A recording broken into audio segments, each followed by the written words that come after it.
Origen is really one of the, well, probably he's the greatest exegete, this we can say, that the church has ever had in all history. And he has commented on almost all the Bible practically, and he thought that this was really the mission of his life. But his commentaries were not just, he had also a lot of homilies, etc., preaching in church, but his commentaries were not just linguistic or moral or hortatory, but they were very profoundly philosophical. And here is the key. So if I think of the identity of Origen, he's not just the greatest exegete, but he's the first systematic theologian. And then another project, as you know, is a commentary on his first principle as the first treatise of systematic theology and of theoretical philosophy together.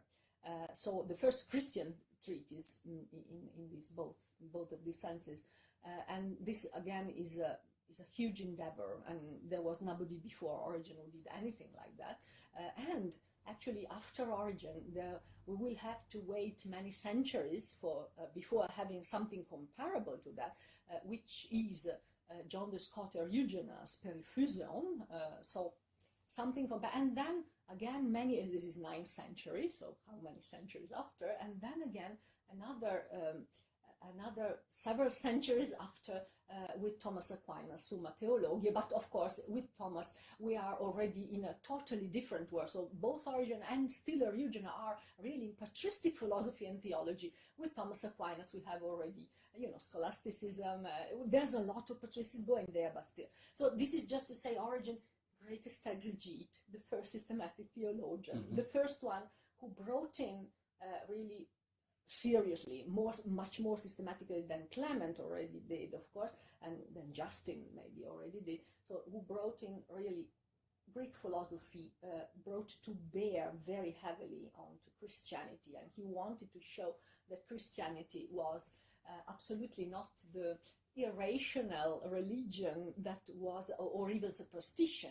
that was accused to be in the 2nd century. I have just an article in Vigilia Christiana about that. It's very long, showing how these polemics really kind of prompted Christian intellectual to react to that and say, no, Christianity is based on the logos, is ground, so it's not irrational, it's not just a belief, something like for old people or for for unlearned people or whatever, for credulous people, but it's really grounded in the logos, and the logos is Christ, but the logos is also our logos, right, our rational faculty. And so here all the endeavor that Origen wanted really to purge this great rational investigations into all the mysteries of Christianity and the rational interpretation of the Bible.